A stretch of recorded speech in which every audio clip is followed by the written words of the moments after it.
Hi and welcome to another episode of Rickaby TV, designed to demystify the world of accounts and tax and to help your business grow.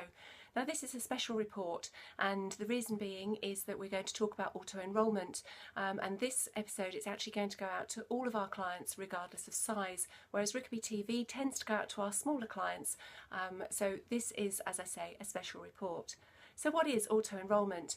Well, auto-enrolment is a new initiative from the government designed to plug the gap between low pension savings and an ever-increasing life expectancy.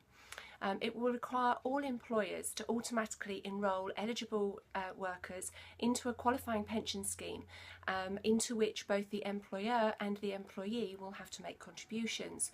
Now, the scheme will impact on different sized businesses at different times, and bigger businesses have already had to start to adhere to the rules and the regulations, but the majority of our clients won't have to join the scheme until the earliest, probably July, August of 2014, but the majority of them will be 2015 through to 2017. These commencement dates are known as your staging date, and this is the key piece of information that you need to find out if you don't know it already. Now, to find out your staging date, you need to go to www.thepensionsregulator.gov.uk with your PAYE reference, and from that website you'll be able to find out what your staging date is. The staging date is all important because it is prior to that date that you need to get a scheme set up. You need to be working with your financial advisor to make sure that you've got the right type of scheme in place.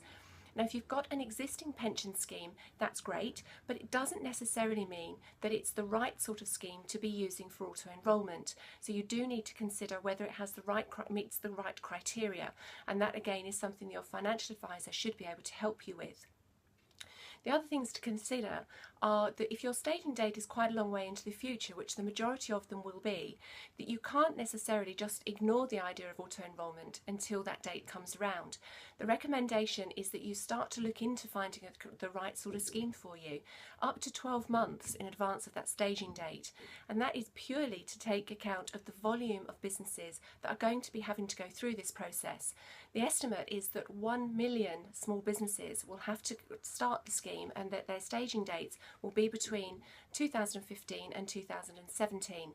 That is a staggering in excess of 51,000 businesses joining auto-enrolment every month between 2015 and 2017. So you need to be ahead of the curve. You need to make sure that you actually can have your choice of provider. We do think that there will be some pensions companies that will start to get quite choosy and that will probably take the cream of the risks and of the schemes. So do start to give that some thought and speak to your financial advisor about it in plenty of time. The other thing to think about is, from our point of view, is to think about how you're actually going to account for the financial implications of auto-enrolment. Employers do have to make contributions, and obviously those funds have got to be found from somewhere. So that's the area that we can help you with, but again, it does need to be considered well in advance, and potentially you might want to start to think about it in terms of salary increases over the next 12 months, that they may need to take account of the potential future cost of auto-enrolment. So we can't offer you investment advice, I'm afraid, so auto-enrolment is definitely outside of our area of expertise. What we can do is we will write to everybody that we have a PAYE reference for and advise them what their staging date is, so please keep an eye out for those letters over the coming weeks. We will let you know what your staging date is for you to make a note of, but also if you don't have a financial advisor, we do know quite a few. We can't make recommendations, but what we can do is give you details and suggest people that you might want to speak to, but obviously any decision beyond that, as I say, will be down to yourselves. But auto-enrolment is something that is here. It is here to be dealt with, so when you get your letters, please do take account of it and do give it some careful thought, and as I say, have the conversation with your financial advisor. Any problems, do get in touch about auto-enrolment or any other aspect of your affairs as ever. If you're not normally on our circulation for Rickaby TV but would like to see what it's all about, episodes are normally a lot shorter than this one. If you'd like to go on the circulation, then just please drop me an email and we'll add you to that list. They're normally quite light-hearted, at least in approach, if not in subject, but that we do get some very good feedback from them, so hopefully they'll be of interest. But do let me know, and in the meantime we'll see you all very soon.